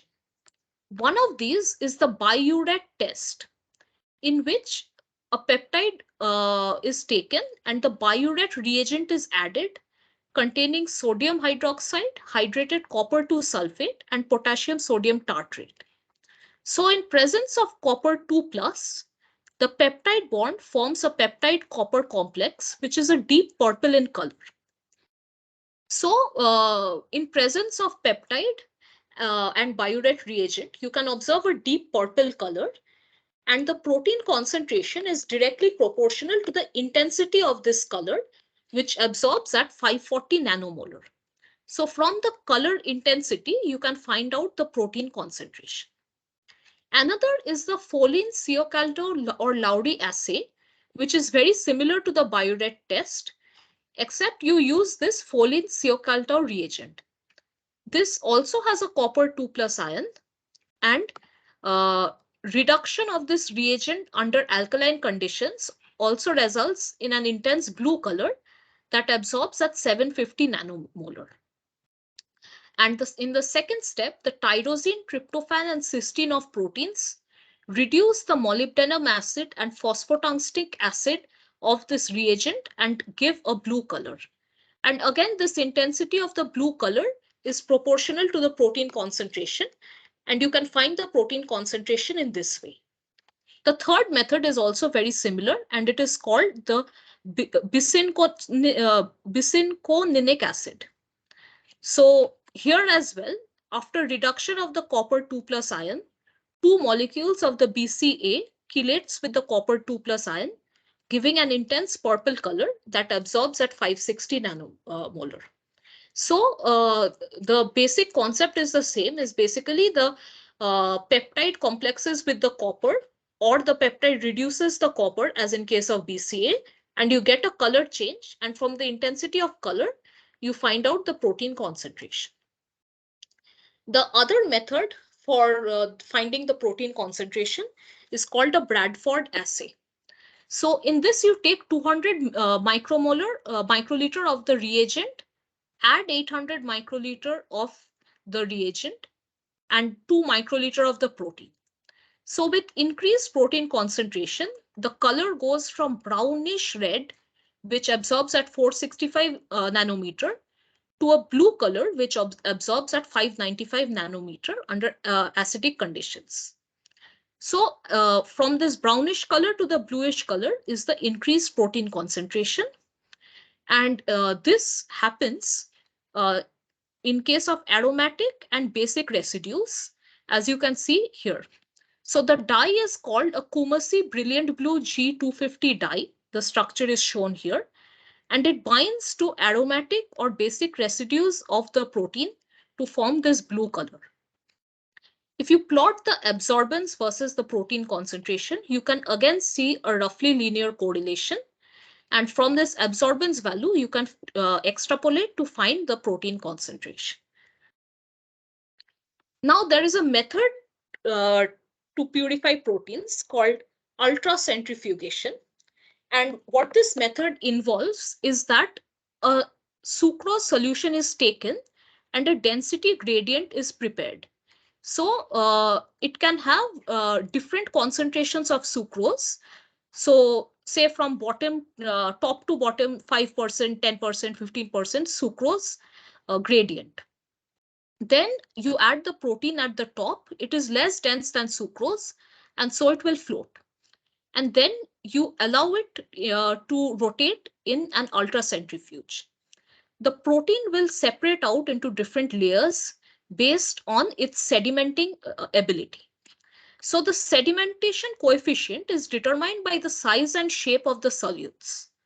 So the fast sedimenting component, that is the one with the higher mass, the protein with the higher mass will sediment first and lowered, while the slow sedimenting protein with the lower mass will sediment later.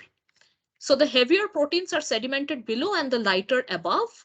And then you can fractionate it out into different, so there are different layers formed, and you can separate out the different layers by fractionation, and you will find that the different proteins are separated. There are certain ways of cleaving proteins. So we had learned about Edman degradation. I'll come back to this slide, but first let me go to Edman degradation. We have already learned this in the previous class. I'll just go through it fast. So in this, you take the polypeptide and you add phenyl isothiocyanate, and it attaches to the N terminal of the polypeptide.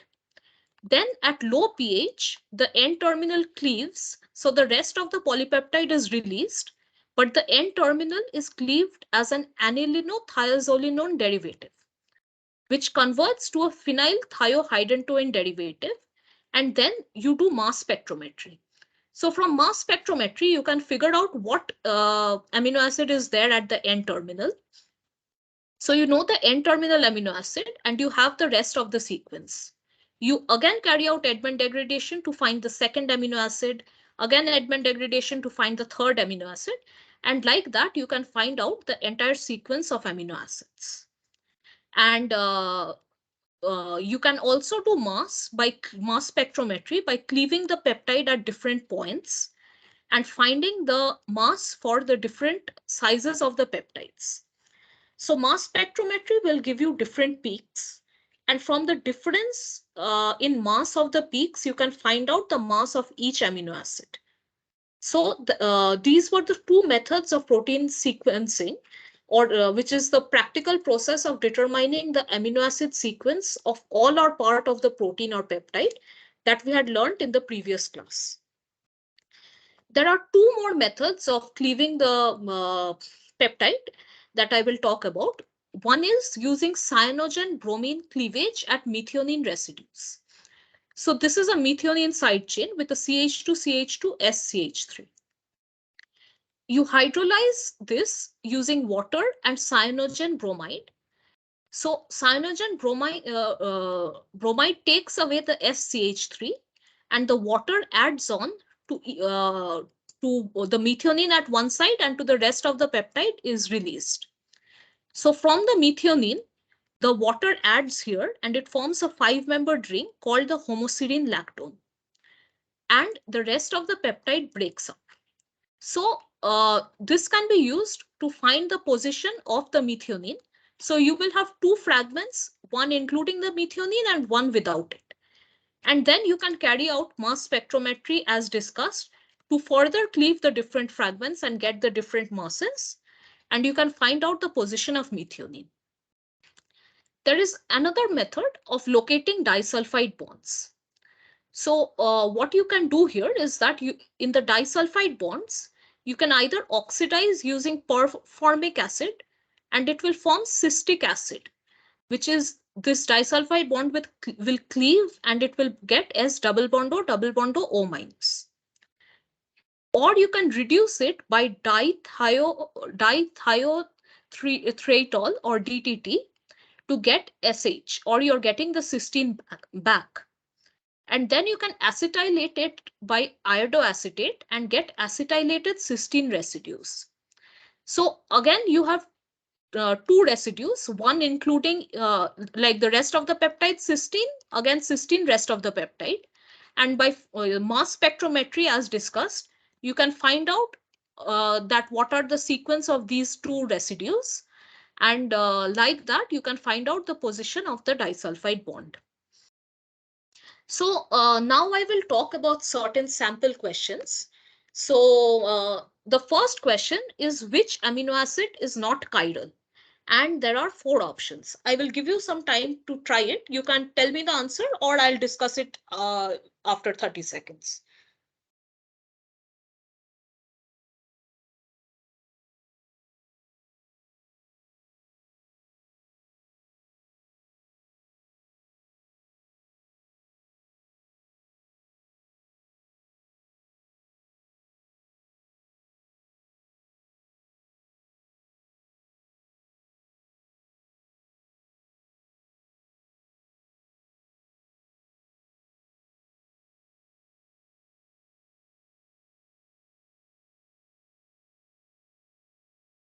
So the answer to this is C, or glycine. So as we learned about chirality, chirality requires the carbon to have 4 different groups attached to it. So except glycine, which has 2 hydrogens, all the other amino acid will have 4 different groups. The COH, NH2, R group, which is different in all amino acids, and H. So all the amino acids will be chiral. But glycine has a plane of symmetry which passes between these 2 hydrogen. And so glycine is not chiral because it has 2 same groups attached to the alpha carbon. The next question is, which natural amino acid has the highest molecular weight?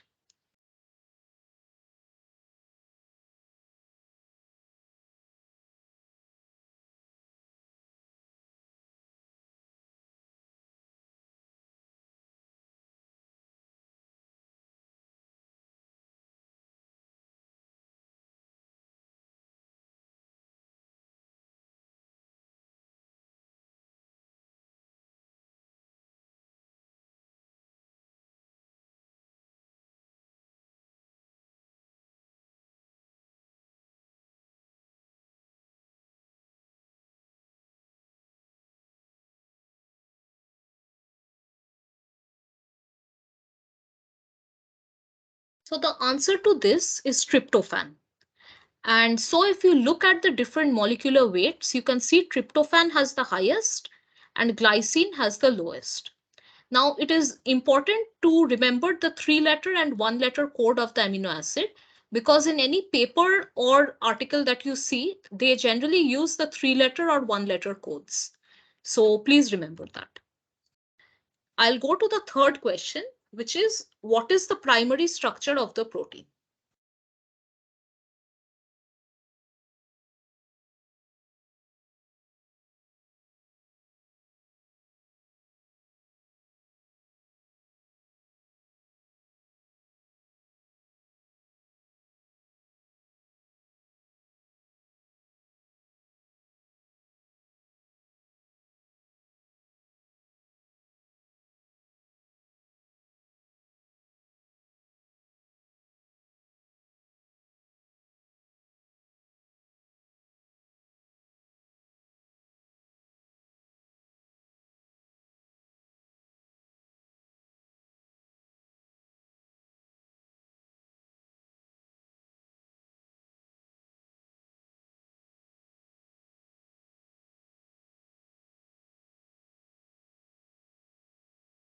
So the answer to this is C, which is the protein sequence.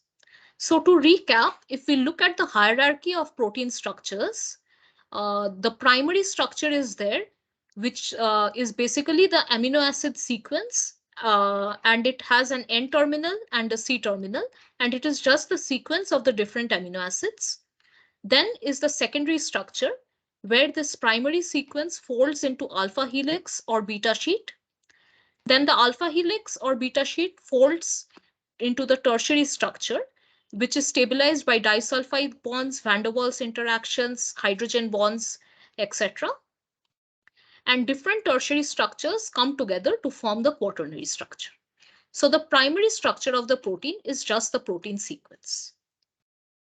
This is the next question, that if you have an alpha helix with 10 amino acids, what will be the height of the alpha helix in angstrom? This is mathematical, so I'll give you a little bit more time.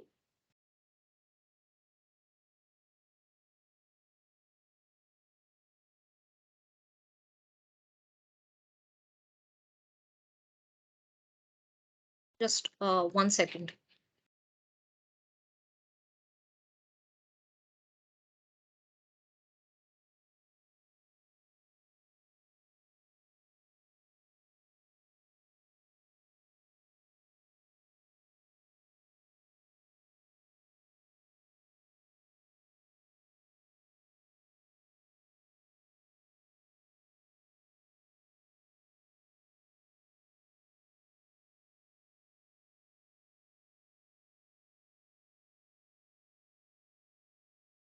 So the correct answer is B. And this is because if you look at the alpha helix, the rise per turn is 0.54 nanometer. And the rise per amino acid is 0.15 nanometer. So if you have 10 amino acids and the rise per amino acid is 0.15 nanometer, then the rise for 10 amino acids will be 1.5 nanometer or 15 angstrom. So the correct answer is B. So because the alpha helix is a regular secondary structure, these values will always be the same. That is the rise per turn will always be 0.15 and the advance, that is the rise for the whole turn, will be 0.54. So from that, if you know the number of amino acids, you can find the length of the helix and you can also like this. So if you know the number of amino acids, you can find the total length of the helix. The fifth question is that what is the most common residue found in beta turn?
So the answer of this is proline. And if you want, so why is this? Basically, as you know, beta turns are defined when the ith C alpha and the I plus third C alpha is less than equal to 7 angstrom distance. Now, if you look at the beta turn, the phi of the type 1 dash is restricted at minus 60. And if you look at the Ramachandran plot of proline, then because of the 5-membered cyclic nature, the phi of proline is also restricted to around minus 60 degree. So proline is very appropriate for occupying the I plus first position in beta turns because the phi in proline is already restricted at the value which is appropriate for the beta turn. And that is why proline is the most common residue found in beta turns. The next question is that what is dihedral angle?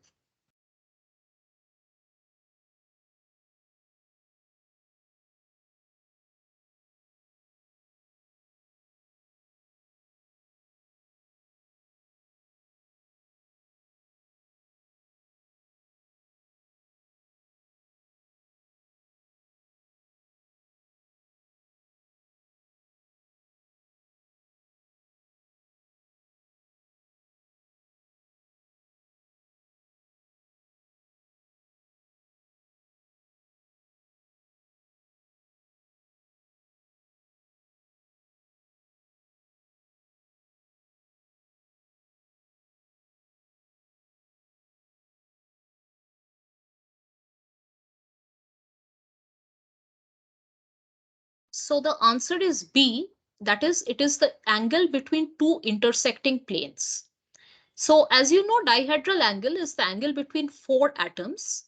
That is, there is two planes are defined by these four atoms, and it is the angle between these two planes. To recap, for peptides, the angle between n to the next n is psi, and the angle between carbonyl C and the next carbonyl C is phi. These are both the angles between four atoms. And if you place the four atoms in the edges of two planes like this, it is basically the angle between these two planes. So the correct answer is that the dihedral angle is the angle between two intersecting planes. So, and the next question is that which residue can adopt phi and psi angles in all four quadrants of the Ramachandran plot?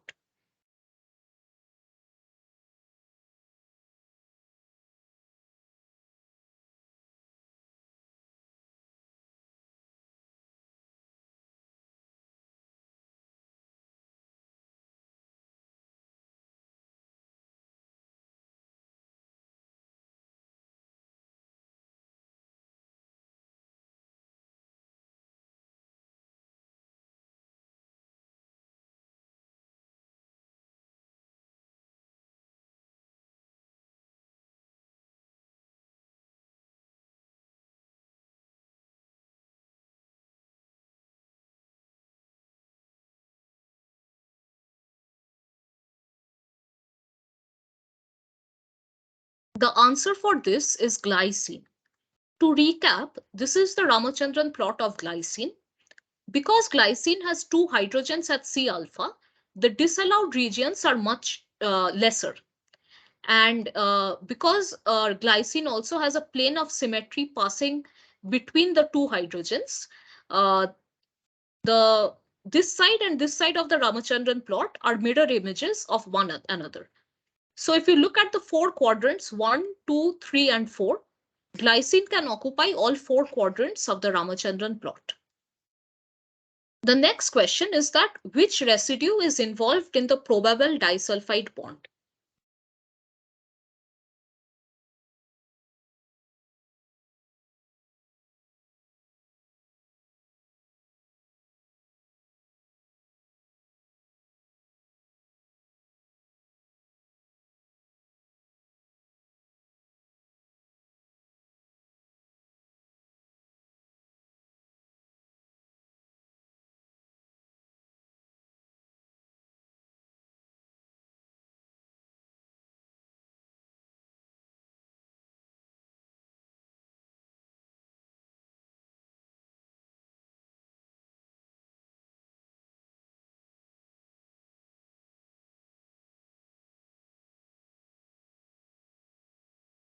The answer for this is cysteine. So to recap, when two cysteine residues come near each other due to folding of the protein, they can get oxidized. That is, they can lose two hydrogens of SH and form the disulfide bond. The disulfide bond can break by adding urea or mercaptoethanol, and so it can gain two hydrogens again and become SHSH back to cysteine. So for which residue is involved in the disulfide bond? The answer is cysteine C. It cannot be methionine, even though methionine has sulfur, is because methionine does not have hydrogen. It has a SCH3. So there is no way for methionine to lose the hydrogen to form the disulfide bond. The next question is that what is the DNA binding motif?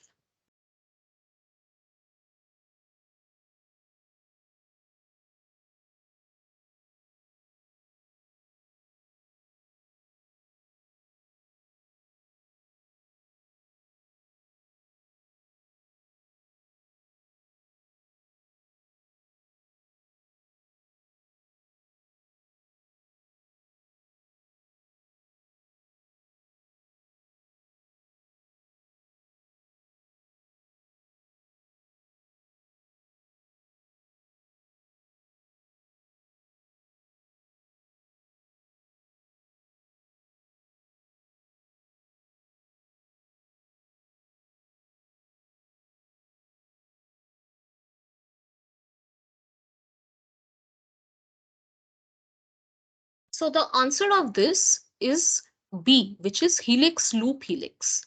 So if you remember the helix loop helix motif, then it consists of two helices connected by a turn. The C-terminal helix, which is the longer helix, is called the recognition helix, and it binds to the major groove of DNA, whereas the N-terminal shorter helix helps to position the complex. So the helix loop helix or helix turn helix super secondary structure helps in binding to the DNA. The 10th question is that what are the models for protein folding?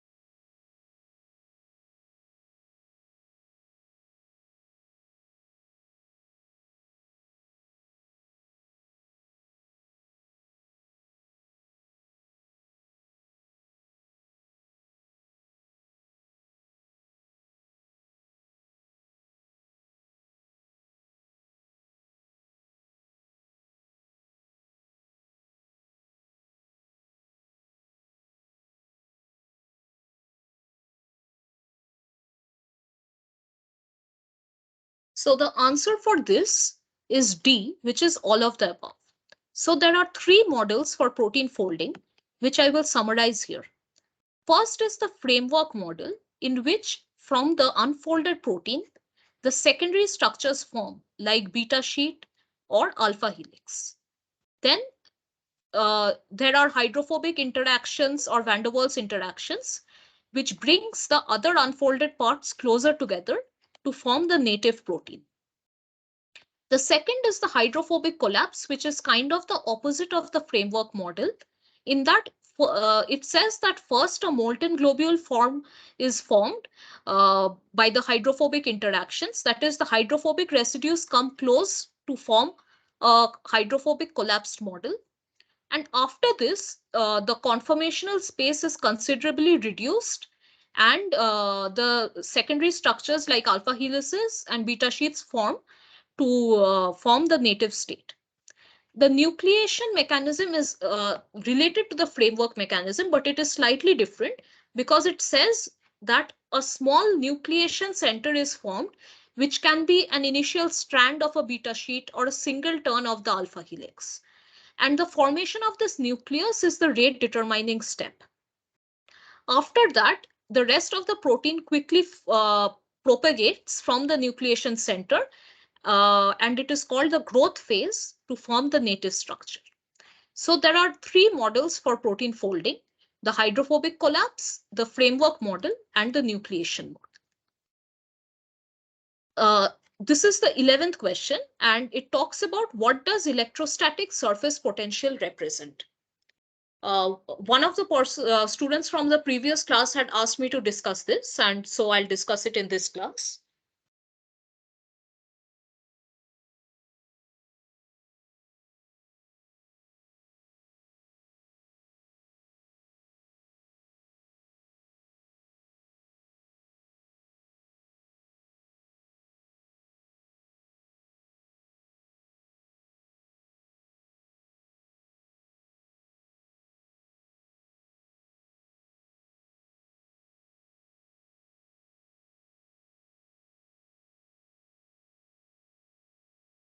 So the answer for this is C, which is charged uncharged surface distribution.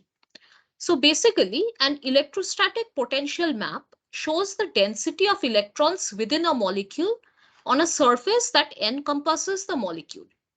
Red color means high electron density or negative charge, and blue means low negative electron density or most positive charged. If you look at an ethylene molecule, the high electron density portion is this red region, which is the pi electron region. And from this high electron density region, mostly the electrons are donated. And the blue regions are showing the low electron density regions, which is the CH bonds. So this is an electrostatic surface potential, and it is showing the charged uncharged surface distribution. So the correct answer is C. This will be the final question for today, and it asks, which of the following information is responsible to specify the three-dimensional shape of a protein?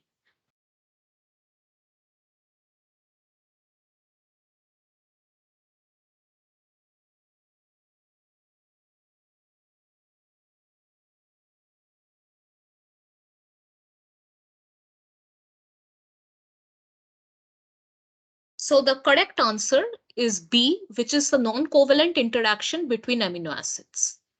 So as you have learned, to form the tertiary structure or the overall three-dimensional state of the protein, there are several non-covalent interactions like hydrophobic interactions, van der Waals interactions, hydrogen bonds, electrostatic interactions. And these non-covalent interactions give the three-dimensional shape of a protein. And so the correct answer is B. So that brings us to the end of today. I hope everything was clear. If you have any doubts, you can email me. I've shared my email address. And I'll stop the recording now.